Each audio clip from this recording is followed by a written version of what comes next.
the 50-year anniversary for avalanche training in Canada. And it started as a result of several large avalanches occurring where it was affecting both workers and the public. And so it was actually the National Research Council that initiated the project. As a result, right from the very beginning, snow science has always been a large part of avalanche training. And one of the founders of avalanche training, Peter Scherer, he also believed in the practical application of avalanche training. And so there was a good combination of practical and snow science right from the very beginning, right? Students an ability to look at snow, weather, and avalanches and record the information so that they can bring that back to their supervisor, their forecaster. Ultimately, we're not training them to be decision makers at that stage. It's a very basic foundation in, like I said, avalanche, weather, and snowpack recording and observation skills. Yeah, and so we'll talk a little bit about what we do on the exam, which is we examine, there are 3 mandatory components that they must pass, and that includes digging a snow profile and taking proper observations and recording them properly. It involves taking weather observations and using what we call a study plot. So in the morning and in the evening, you always take standard weather observations using various either digital telemetry or manual thermometers and snowboards. And then the third component is companion rescue. So up until 2 years ago, we only focused on using the transceiver to find 2 buried beacons in 5 minutes. So that has changed to a more holistic, a bigger picture model, so that we're now examining them not only on their ability to use their transceiver, but also organize a rescue, a companion rescue, and to use proper shoveling and probing techniques. So that's been really vital to, better educating students, and also we give them more time. One of the things I've working with European guides and avalanche professionals in Europe, one thing I've grown to appreciate or understand is that there's a high reliance on the public bulletin in Europe. And in Canada, partly because of scale issues, our public bulletins are massive. Like the entire country of Switzerland would fit in the North Columbia, one region in the entire country of Switzerland. And so there's a far higher reliance on snowpack observations of grain type and temperature and snow hardness, and it's all on this wall. The US, they don't have, they've got a slightly different philosophy. You see a lot of observations coming off this wall in the US, but in Canada, it's solely off this wall. And we want it a shaded wall too. So the sun's over there.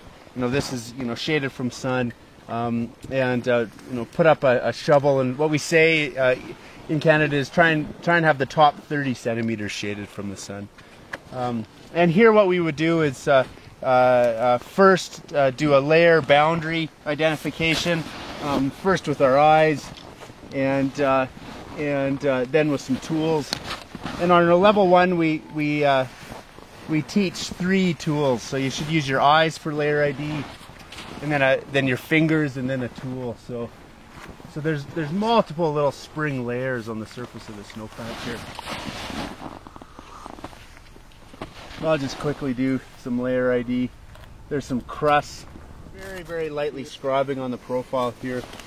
Layers that we would see. And then so that's my eyes. Then I'd use my finger. And I'm just feeling for density changes. Oh, there's a really well-defined crust there. Yeah, I feel that.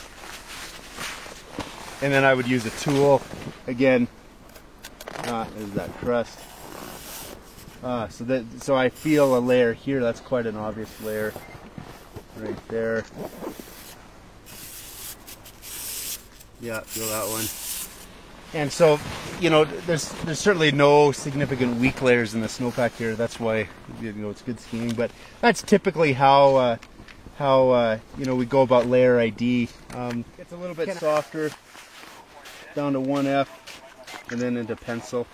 So we rate the hardness of the snow from fist, forefinger, one finger, pencil, and knife.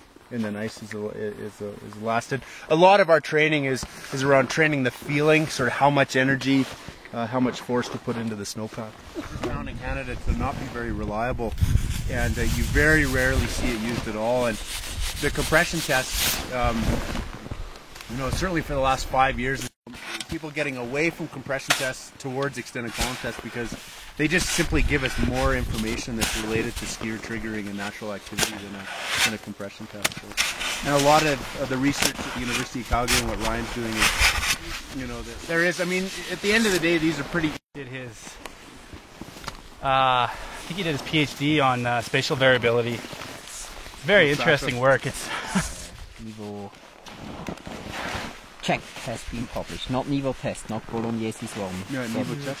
Niveau check, Werner's one. Okay. Yeah, that's really made for being the first 20 minutes on the ski tour and, Yeah. if at all, very limited snow profile information. this test is good to meter 20. If it fails during cutting, it's very easy. And then we do 10 light taps. We spend a lot of time on our courses calibrating the taps, from the wrist and the shoulder. And there's a lot of variability. So I'd call that 9, CT9 and a break at the On the crest. 14 on the crust.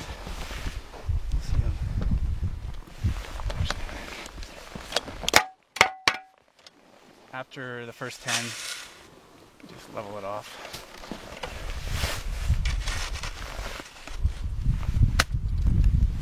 There's CT11. No, that's in the cut.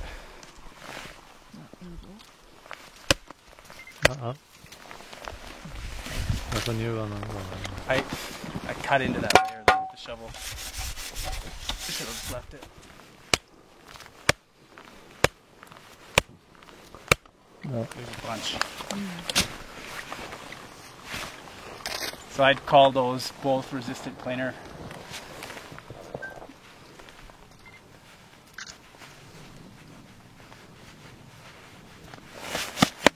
Do we want Aggressive compression, resistant planar, and non-planar brakes are the 5 sections.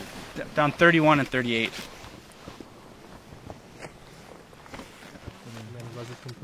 I don't use this scale. How far down is the layer?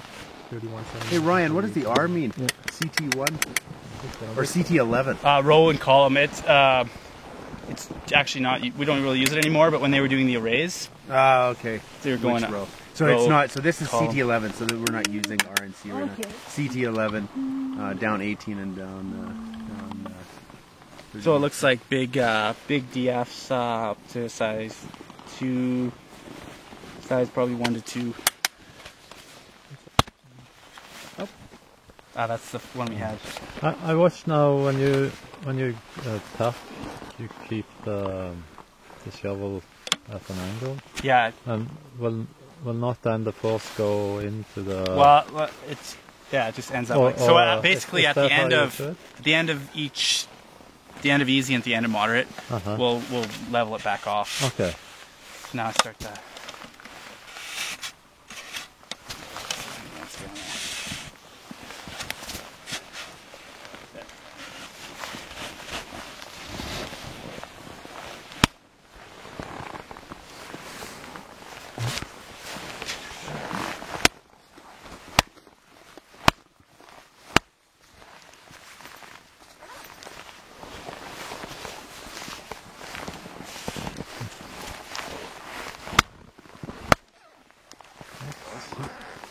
So I'd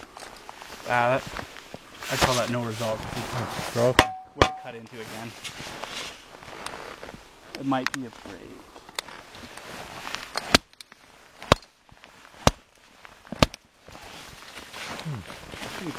nothing stunning in here. That's good. Or as well, clean it away down to... I think you want to leave as much as you can on there. Yeah, okay. Otherwise you're getting, I mean, even here, your initiation stresses are, you know, in the top, depending on the ski penetration. And as soon as your block is down here, it's sort of an artificial initiation stress lowering the snowpack. So we want to keep as much snow on there as possible, but it has to be flat to be able to do it. So what I might do if I was interested in a crust layer or something lower here, something here. So it's here. Actually, we're almost there. Say it's here.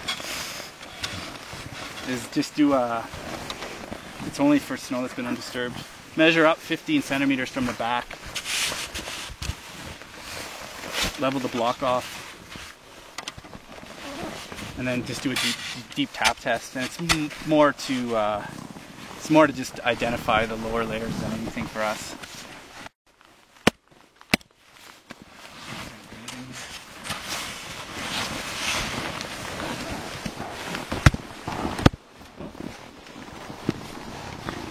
Broke it soft.